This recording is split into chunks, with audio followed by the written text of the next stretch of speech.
We continue the Shir Sichos HaRan. Arizal saying we are now on paragraph Chaf Aleph 21. We've covered 20 so far, Baruch Hashem. Every one of these sayings, of course, are gems. We cannot really elaborate on them properly. The Arizal said, though, every person is permitted to learn his words in as much or as little depth as he can. As much as we learn now, we hope that it's Hashem, Elam Haba, will be zecher to understand much more. Arizal says in this statement that Rosh Hashanah is the main holiday of the year in the eyes of the tzadik emes, in the eyes of Rabbi Nachman, meaning that those who are attached to Rabbi Nachman can gain more on Rosh Hashanah than any other time of the year. Those who come to Rabbi Nachman's minyan, Rabbi Nachman's kibbutz, the assembly, can gain much more than any other time.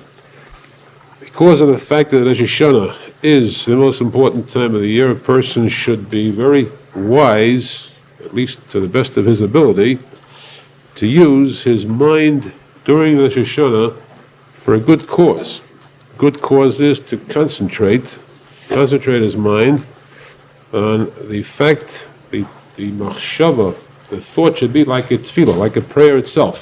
The thought should be a tefillah to concentrate, to bring about a Yeshua, a victory for the Jews from heaven on this day of judgment. It's a time when everything occurs, decisions are made in heaven for every individual, for every nation collectively, so that a person, through deep concentration, can affect a cure and a Yeshua, a victory from heaven on that day. A person who thinks deeply is the same as though he davens deeply. He attaches his mind to heaven and, in a sense, can actually become part of the heavenly tribunal. He becomes like a judge on that court and can make decisions.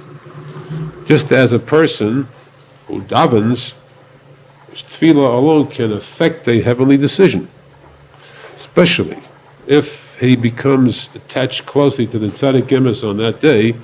And as the fact is, the tzadik emes not only davens, but also can decree.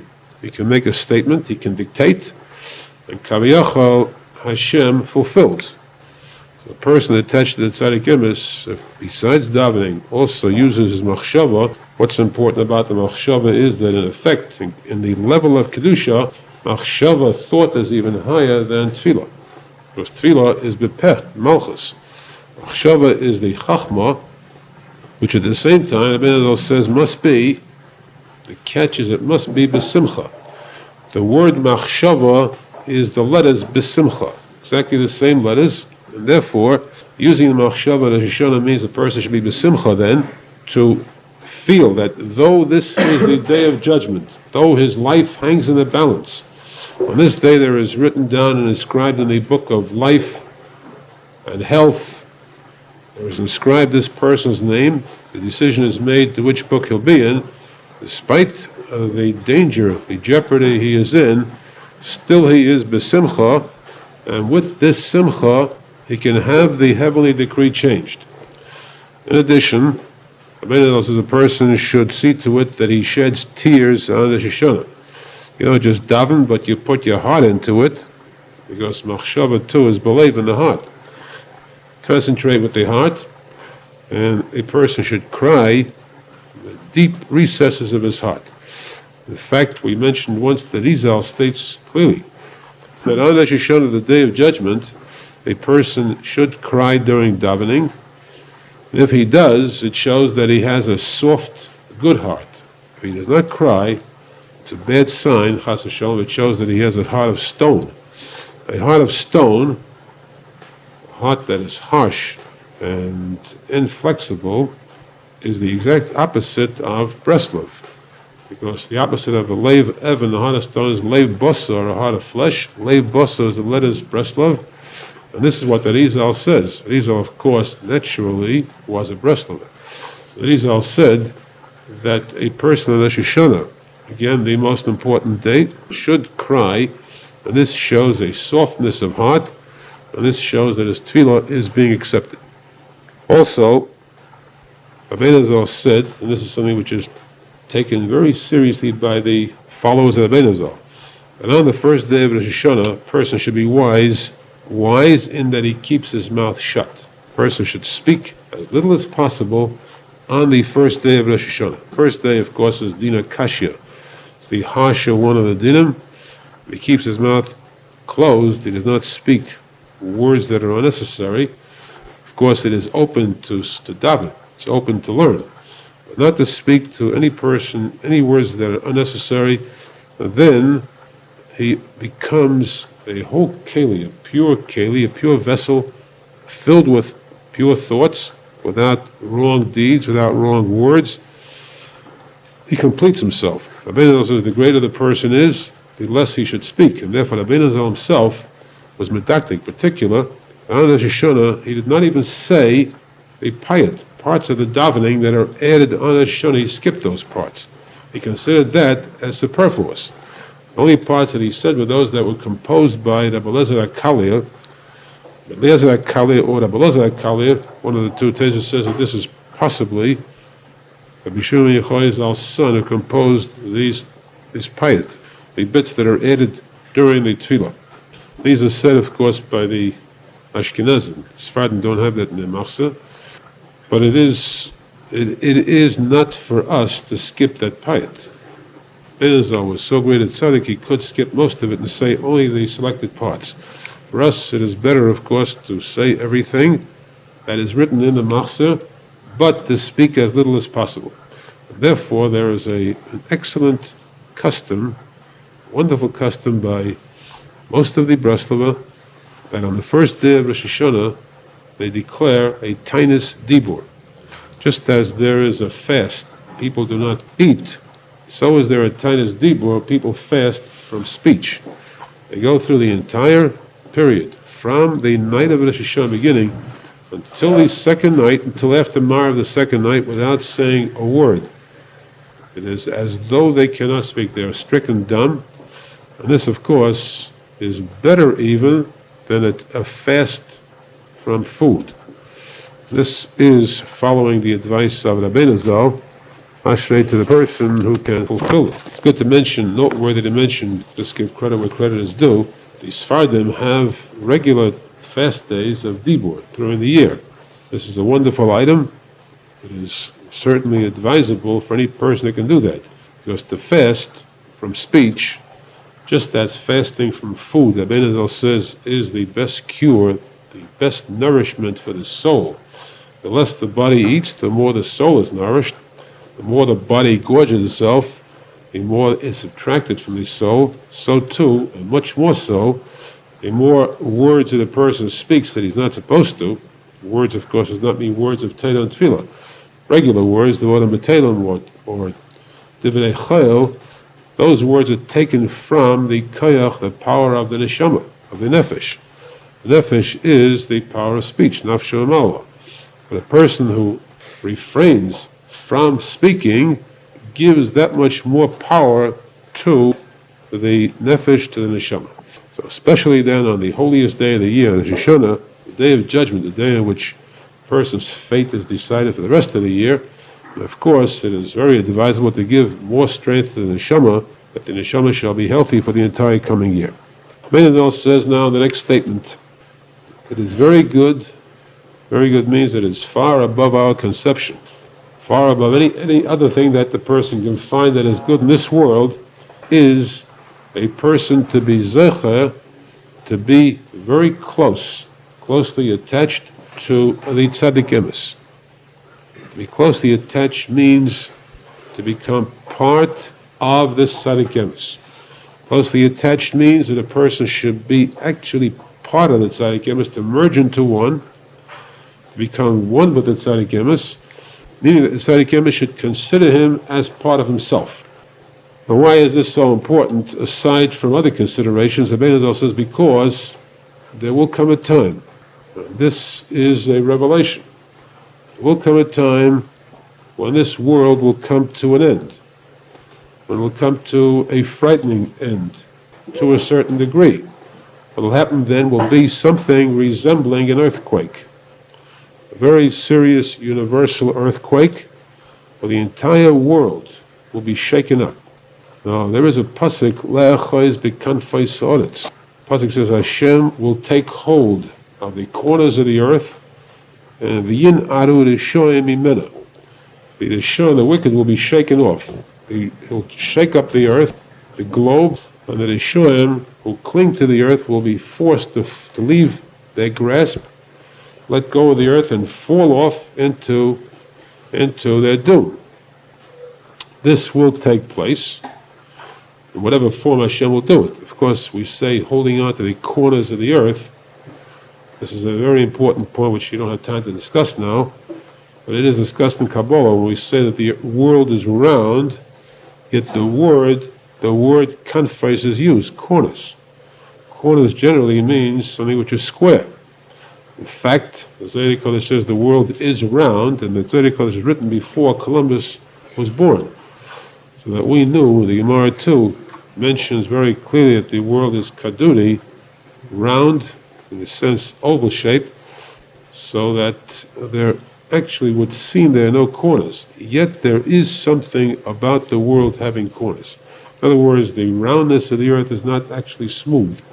There are points to the earth, places where one could grasp hold of it, theoretically speaking.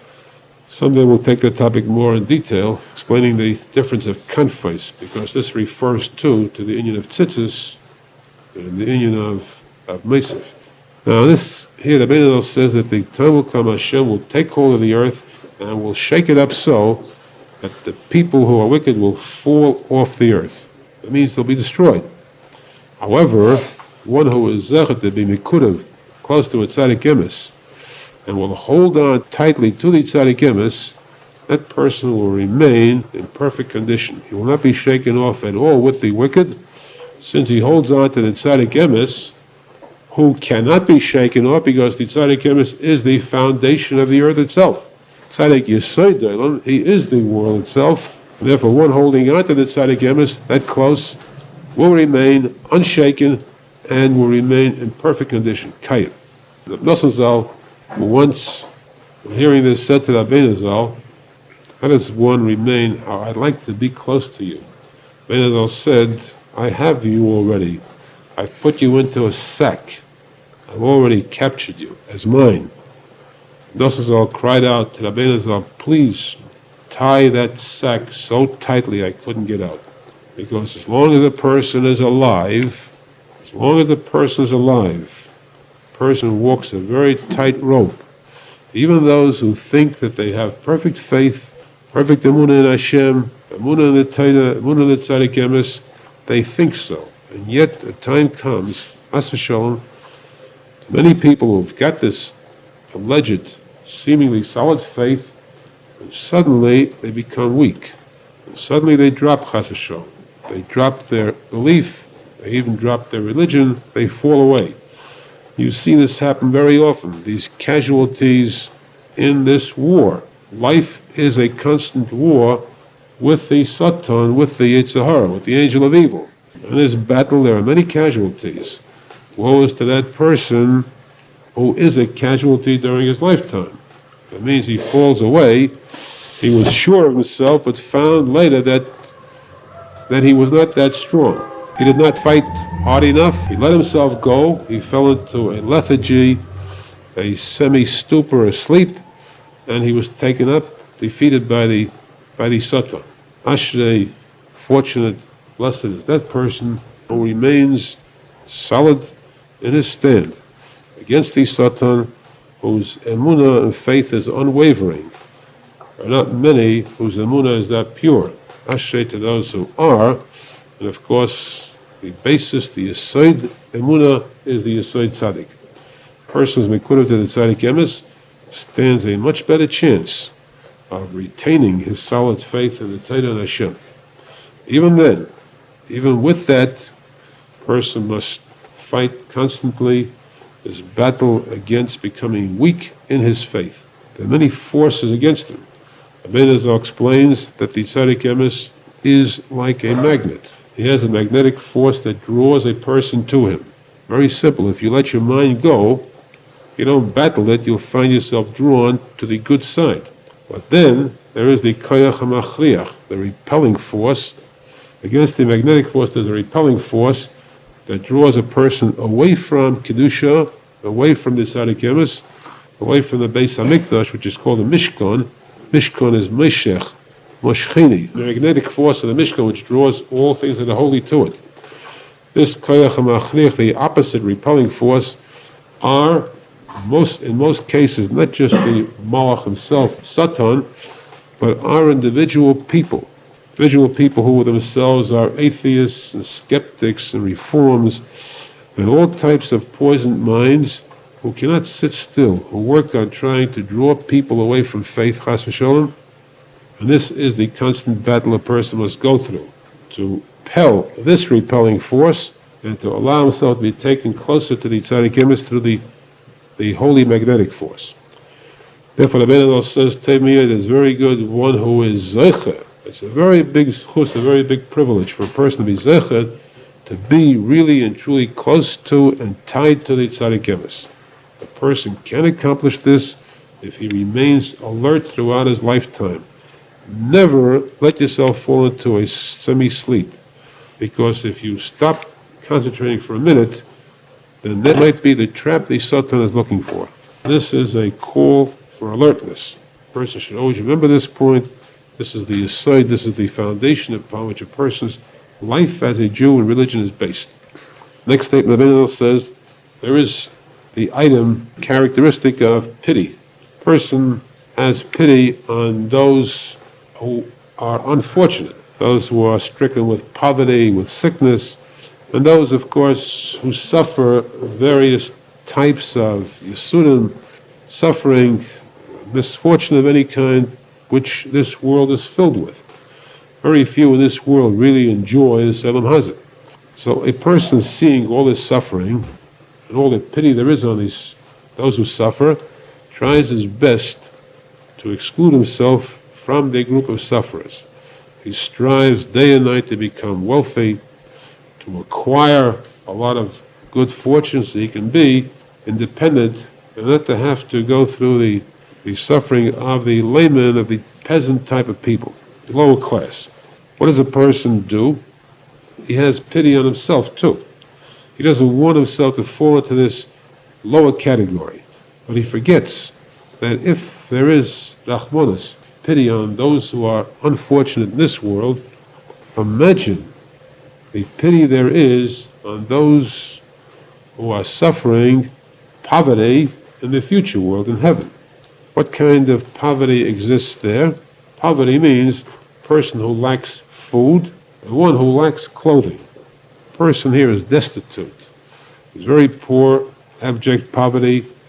Then he could be helped, because at worst, you give him a few cents, he can buy some food and drink, he won't starve to death. At worst, you can collect old clothes for him.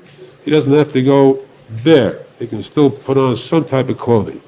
But there, Rabbi Arizal says, and Rabbi Arizal, of course, is the greatest expert in the true knowledge of what's doing in Olam Haba, in heaven. After a person passes away and he comes to heaven, there in heaven, there are people too who are starving and who go completely bare of clothing. On them, it is the greatest pity, yet it is impossible to have pity upon them. Meaning it's impossible to help them. It's too late for them. These people who go there without clothes, there's no way to make collections for them, to buy them new clothes, because there's no way to have pity. And we know that as a fact, even from the name of Hashem. Hashem, the 13 characteristics, the meanings of Hashem, Ki al-Rachum, v'chanan, Hashem, the merciful, the kind, the pitiful. Hashem, who has so much kindness that He's willing to overlook all the transgressions and crimes that a person can accumulate in a lifetime. If a person repents, there is no limit to the infinite mercy of Hashem. But that mercy, Hashem of mercy, is only while a person is alive. The moment a person passes away, that mercy comes to an end. Then there is Hashem of vengeance and Hashem who pays. Hashem pays reward to the tzadik, and Hashem avenges the evil acts of the wicked. There's no mercy or kindness in the heavenly court at all. There it is purely din. In heaven the halacha is like Beishamai, we follow the din, and not the chesed, not the kindness of Rahman pity. So there, it's impossible to have pity on a person who has no clothes or has no food. Arizal explains what is meant by no clothes and no food. Because there, if a person tries to give someone assistance, they see a neshama who's bare of clothes, and these neshamas who lie there outside of the inner circle, outside of the gates of Gan Eden, they lie there screaming, very bitter scream, give us something to eat. And others come to them and say, here's food and drink, eat to your fullest content. And these poor souls reply, no, definitely not. This is not the food that we want. We need the food and drink of Teda and Tefillah. Teda is food, ichlu balachmi of Teda, and drink is Tefillah. This is what we are lacking. We have not accumulated enough, we have not learned enough Teda during our lifetime, and if we haven't got Teda and Tefillah in our lifetime, we don't have the food and drink that is necessary in heaven. The spiritual food and drink that a person can acquire only through Teda and Tefillah. So too are people lying in heaven freezing without the neshama that's bare of clothes, and they scream in pain, give us something to cover ourselves with, because there is no greater pain or suffering worse than the fires of Gehenna is the suffering of embarrassment. There's nothing greater than a person being embarrassed, chas v'shalom, before the entire heavenly realm. They say we are so embarrassed with our clothes, give us something to cover ourselves. And some people come to them and say, here's a load of clothes, all types, the best clothes. And they cry out, we cannot use these clothes. But we need are clothes that are created through mitzvahs and good deeds only. A person cloaks himself in heaven with the mitzvahs and good deeds he has done during his lifetime. Therefore, Arizal says there is no way to help these people. One who is left there, unclothed, bare, without food, without clothes, woe is to that soul who is so barren, so isolated, and suffers continuously. Again, Arizal says, unless there is an exception, no one can help that person. You cannot offer him clothes because that's not the clothes he needs. You cannot offer him Teda mitzvahs. You cannot offer him Maisim Tevim, good deeds, because that's only possible to acquire during his lifetime here.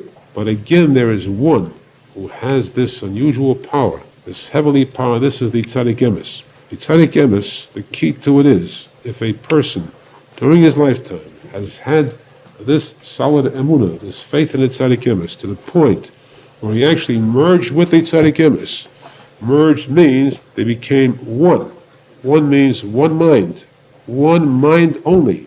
And that is the mind of the tzaddik. The person says, I have no thought of my own, I have no mind of my own, I have no opinion of my own. I accept completely, implicitly the words of the tzaddik emes, without question at all. This is what's meant by merging and becoming one.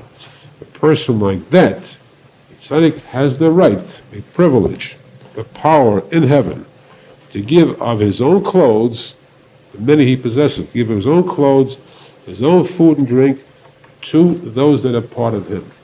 So in heaven, there too, one who is zecher to become close to a tzadik emes can then run to this tzadik emes and receive from him a cloak to cover himself, to clothe himself, and thereby completely avoid, as shown, the worst type of suffering, the embarrassment there. Also to receive the Teda mitzvahs, Teda and Tefillah, which will give him nourishment in the heavenly realm. Arizal says still, Ashrei to that person who is zecher on this earth to prepare himself. You need food, Ashrei to those who are zecher to eat chapters of Mishnayos, Gemara. Those who are zecher to drink afterwards chapters of Tehillim, Psalms of King David. Those who are zecher to cloak themselves with mitzvahs. The person at times is very particular about the suit he buys, about the coat he buys. It must be the right style, the right color, the right fit. He's very meticulous about the different details in the garments. He goes to a special store where they have many floors. He can choose from different rooms. Luxurious clothes, the texture, the fabric must be exact. He doesn't think that there's a different type of a garment that's much more important. Prepare yourself with a garment that's exact when you do a mitzvah. You're particular about the mitzvah. You see that you get tefillin that are just so. You get tzitzis that are the right size. You get mezuzahs which are not the run-of-the-mill mezuzahs, but one that's carefully inspected by the right type of expert. You do mitzvahs when you sit and learn with a hasmoda, with a relish, with a thirst. These mitzvahs are the kind that prepare a person with the nourishment and clothes that are necessary in Olam Haba. To crown all this, in addition, with a solid emunah and tzadik emes, that person then knows that he has something to look forward to forever afterwards. Now in the Zayda Kodesh, on this same topic we find, Zayda Kodesh says that, it's mentioned too in the Gemara, very lightly, that there is more than one Gan Eden. There is a Gan Eden below, there is a Gan Eden above, just as there is a Gehenna below and a Gehenna above. Below and above, of course, still means not the physical world. Below means the spiritual world, but there is a low spiritual world, there is an upper spiritual world, just as there is a Shekhinah below, a Shekhinah above. Just as the letters of Hashem's name, Yud, K, Vav, K, the first letter Hey stands for Bina, which is an upper world, Elam HaBriya. Last letter Hey is the Elam HaSiyah, a lower world, two levels of the Spirit of Hashem. So too in all of Kedusha, you find the different levels, so that there is a Gan Eden below this Elam HaSiyah, naturally a spiritual one made for spirits, made for the nefesh, lower part of the soul. There is a Gan Eden Ha'elyon, upper Gan Eden, for the upper part of the soul. Now these Gan Edens, for a person to get to, again it requires special kind of dress. You have exclusive places where people enter, they require you to be dressed with special type of clothes, formal clothes, dress that is fit for a higher class of people. Certain type of garment is necessary too in this Gan Eden. The lower Gan Eden requires a garment that is made of mitzvahs, maasiyos, deeds. Just as we find in the Sfidas. The 10 Sfidas correspond, 2 divisions are the 3 upper ones, Gimel Yonim, correspond to the mind, different parts of the brain. The Zayin Tachtena, the 7 lower ones, correspond to the body or the organs of action, deeds. Therefore, the lower Gan Eden, in order to receive a malbush, a garment there, requires mitzvahs that are done with action. The upper Gan Eden, if a person is zecher to get to the upper Gan Eden, there to have a malbush requires mitzvahs that are done with a person's mind. A person's mind means mitzvahs that are done with emunah, thoughts of emunah, thoughts above all, the Zayda Kodesh says, of kisufim. Kisufim means a person who craves. He craves to become pure, to become closer to Hashem. He has a strong desire that propels him, it leads him on, it drives him on to do more mitzvahs, even if he does not succeed, but that driving force, propelling force in a person's mind, the desire itself is the most precious item of it. And the kudas ha-kesef, the soul itself is created and strengthened for this kesef, this silver which is pure, white, pure, which means kisufim is desire, this craving desire for kedusha, for holiness. This desire alone, there's no action involved, just desire alone, creates a garment that is much purer, much higher than the garment created by mitzvahs itself. This is the malbush that's needed for the Gan Eden Ha'elyon, the highest Gan Eden in which the great tzaddikim enter. They received their garments, their admission through this kisufim. The HaKadosh said that with all the struggle that he had in life to reach that highest point possible, where he could actually visit the highest realm of heavens, above the Elam HaTzilus, the greatest single item that helped him to rise to this highest point was this kisufim, this desire, and the simcha, done with simcha, with the happy thought that he is able to serve Hashem. He's able to strive, to want to serve Hashem. That's why we speak about the most important moment that exists. Shabbos afternoon, the moment of the istalkus of Moshe Rabbeinu is called the Raiva the Raivan. Rotzain Shabbat. The desire of desires, the strongest point of desire, the person comes so close that with desire alone he can actually become part of body and soul merge into one, to become part of the Shekhinah again. Now, of course, Zohar Kodesh adds to this point that to explain a little what's meant by the garment of heaven, a person wearing a garment of heaven. Why does a person need a heavenly garment? Zohar Kodesh says, very simply, we know that the twain shall never meet. You cannot have heaven and earth meet or become one. There is a definite difference between the spiritual and the physical. Now, for example, the angels in heaven are spiritual. As far as we are concerned, they are invisible. We cannot really describe the looks, the appearance of an angel in heaven. Something which is invisible, spiritual, cannot be described in a physical term. And yet there are times when these angels in heaven descend to earth. For example, Eliyahu Navi. Other types of angels. Or, let's even say, in the cases the Zohar Kodesh tells of tzaddikim. Those tzaddikim who passed away, went to Gan Eden, and came back to earth to visit, for various reasons. Many tzaddikim mention the Zohar Kodesh, or even the Gemara. When they come to earth to visit, even Eliyahu Navi himself, when they come to earth, it is impossible for them, any one of them, to come down to earth in a spiritual form, in the same form as they are in heaven.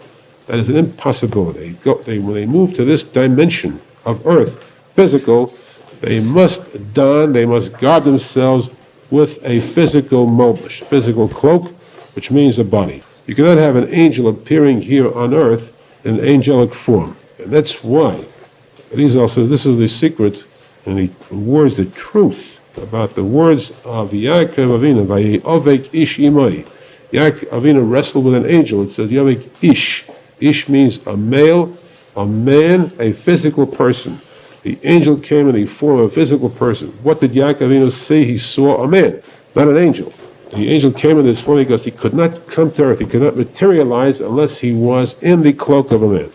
Same thing too. A person who is zecher, a tzadik going to heaven, cannot rise to heaven in his physical form. This was the reason why Eliyahu Navi, when the time came for him to pass away, not to die, but to leave earth and go to heaven temporarily, because he was destined to come down to earth constantly to visit, to appear at the homes of tzaddikim. Many times they mention the Gemara, and of course, the case of a bris, every bris has a Navi there. In that case, then, he had to retain his body, his physical body, and he could not be buried on earth. There was no burial for him. So what was to be done with that body? The Zohar Kodesh says that's why he went into a fiery chariot, a chariot of fire, which when it rose upwards, and it came to a certain part of the stratosphere, or beyond, before it came to the heavens, the fire burnt away the physical part of the body and released the neshama, the soul. It did not destroy that body, though. It just separated the two. That body remained suspended somewhere, not in earth, of course, but just at this dividing point. And whenever there is a descent by Eliyahu Navi, he first cloaks himself in this physical body and then comes to earth. He cannot appear on earth without the physical form, as can no angel. And therefore we can understand now that when a person, a tzadik, goes to heaven, then no matter who the tzadik is, in the case of the Arizal, where he's told that he visited heaven so often, the Baal Shem Tov, who visited heaven constantly, when he came to heaven, he did not come in his physical form. We read stories about him going through the different various parts of heavens or Gan Eden. He was not there in a physical form. That is impossible. Nothing physical can ever reach the heavens. There had to be this separation where the soul left the body, to a degree, of course, leaving over a slight part of the kista de chiyusa. A small percentage of the soul remains in the body to keep it still alive. It is not dead yet. And the main part of the soul rises up to heaven, and that's the part that visits heaven. But it must be in the form of a soul, And there, the Zohar Kodesh says, before it enters to heaven, it must cloak itself in the heavenly garb. So this is what's meant by the necessity for the mitzvahs, Ma'asim Tevim, Teda and Tefillah, for a person to be zecher to have these clothes and nourishment. That's what the Arizal said, Ashrei to the person who eats and drinks and cloaks himself in Teda and Tefillah and mitzvahs. Ashrei to that person who is zecher to ensure a definite success in heaven by his merging, his being a kuda, mikusha to the tzadik emes.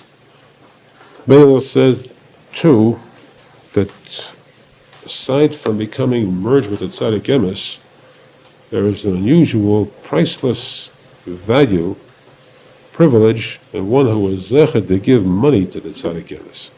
It is so great and so precious that it's immeasurable. Now, we know that money itself can buy a lot of things. Money can buy a great deal, but money cannot really buy spiritual. Money, of course, with stuck, a person can do mitzvahs. But you can't buy your way to Gan Eden. You cannot buy a room in Gan Eden for a certain price. You cannot buy off, bribe. You cannot bribe a judge, an honest judge. You surely cannot bribe a tzaddik. How can you give a tzaddik money and thereby bribe him to accept you as one of his, in a form that would says to be a form of bribe? Menachem says that to give money to a tzaddik emes, factually, is so great a privilege, so great an accomplishment, that the person then deserves not just the thanks of the tzaddik emes, he deserves a very special commendation from heaven, from Hashem. Because kaviyachol, it means if we're allowed to use that term, kaviyachol, he is actually, in a sense, doing a favor to both Hashem and the tzaddik emes by giving the tzaddik emes money. Arizal explains this in a sense, in a mashal. There is a king and a prince, a father and son, who are estranged, are very distant from each other, and they both simultaneously have struck with that sudden feeling of longing and yearning for each other. They both begin to travel towards each other, and they cannot travel fast enough because there's a limit to how much speed they can make. And in this traveling, the closer they become, the stronger the yearning becomes too, until they feel they may actually pass out or pass away from the strong desire. It's as though their soul wants to leave them with desire. Then they realize that what is the sense of going to such a risk with the strong desire that may cause death possibly. They decide then that they have other things to do. The king says, I have other business to take care of. The son says, let me take care of other things too. This desire is overwhelming and it's dangerous. So I'll forget about this. There isn't the chance of getting close to my father in time before I pass away. Let's forget about it. Suddenly, along comes a person with a flying chariot, picks up the son, puts him on his wagon, and flies at tremendous speed and brings him close to the father. So quickly that he's shocked by the speed. He finds himself suddenly in the arms of his father. Imagine the reward that is due for this person from the king, the thanks from the son, the prince, because he has brought these two together, who thought that it was impossible. Menachem says that here too, the tzaddik has this yearning for Hashem, to get close to Hashem. He keeps moving closer, and the closer he becomes, you have to understand that the kisufim alone are enough. When the soul desires to become part of the spiritual, there is always the danger of a person is having his soul leave him.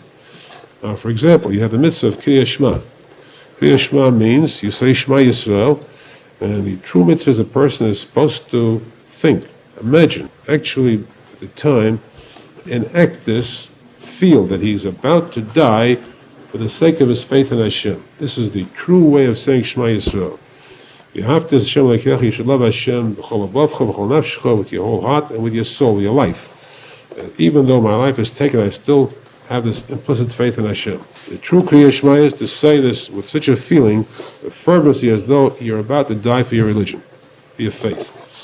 Now, a tzadik who says that with a true feeling, Mendel says there is always a danger that his soul just might leave him because he might feel the actual experience of death and accept it gladly, and this would stop his life. And of course, it is not worth losing his life, and he could continue to serve Hashem later. So the tzaddik feels this too at this time of yearning, that there is a barrier between himself and Hashem. He cannot get close enough for various reasons, obstacles that are in the way, but his desire is so strong that he feels there is a danger. Why spend time with the desire alone? Let me do other mitzvahs instead. Let me concentrate on learning Torah, on davening, on putting on tefillin, doing other mitzvahs. Hashem too, Kaviyachal, has this desire for the tzaddik to stay close to him, and Hashem sees that, of course, Hashem is all-powerful, but he does not use his power against the privilege given to human beings, the free choice. So Hashem says, I want the tzaddik as close to me too, but it's, in a sense, it's that difficult that we'll have to leave it go for a while. Let me take care of my other items that I'm occupied with. I have a whole world to conduct, to take care of, to mashkiach over.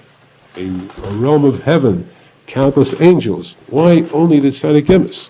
Kaviyachal, of course, this is a very delicate topic. It's difficult to speak about this in the physical sense. Now, along comes this person and gives the tzaddik emes a large amount of money, which removes any possible barrier, physical barrier that he has.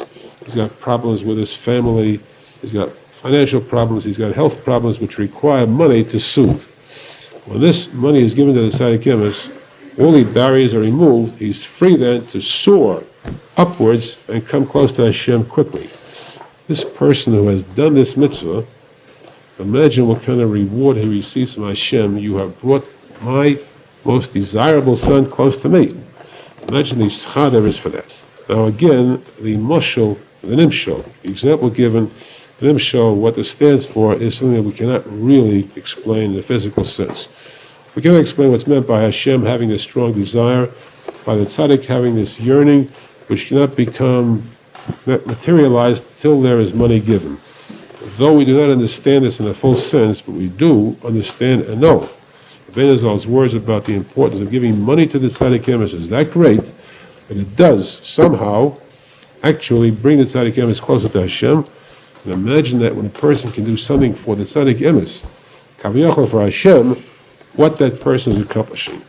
So in this case then, we know there are mitzvahs that are far beyond our conception and importance. It's our duty only to accept them with faith. It is that important, ashay to those who are zecher to give money then. And that's why we can now understand the words of Rabbi Koch of Leivzal, who said that the mitzvah of tzedakah is immense. One of the most important mitzvahs of the Torah. One of the basic mitzvahs of a Jew. And yet, the mitzvah of tzedakah is so diversified that a person who has money can sometimes squander it wrongly. Give to the wrong kind of tzedakah, you don't gain, you lose. The Gemara says there's a curse upon some people that they are given a lot of wealth, and they are cursed from heaven that their wealth goes to the wrong place, even when they intend to give tzedakah.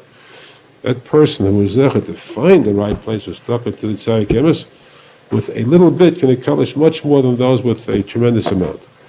Koch Leivzal said that if you understand the value of tzedakah to the tzaddik emes, know how to invest this. Ashrei to that person who can invest for the sake of the tzaddik emes, the yeshiva of the tzaddik emes, the sfarim of the tzaddik emes, the Torah of the tzaddik emes, much more, infinitely more than any other type of tzedakah out. This is what is revealed to us, and this is what we should be zecher to fulfill. All these words of advice at Arizal, if we are zecher to fulfill them, then surely we'll be deserving of the brachos mentioned in the Torah by Arizal. Especially to be deserving of seeing the coming of the tzaddik emes himself together with Mashiach Tikuney Zohar in this month of Nisan, the month in which we are promised will come forth the Gula Shlema. We'll see with our eyes the rebuilding of the Beis HaMikdash, the downfall and destruction of all the enemies of the Jews, and the rebirth of the Jews as a nation under Hashem. Amen.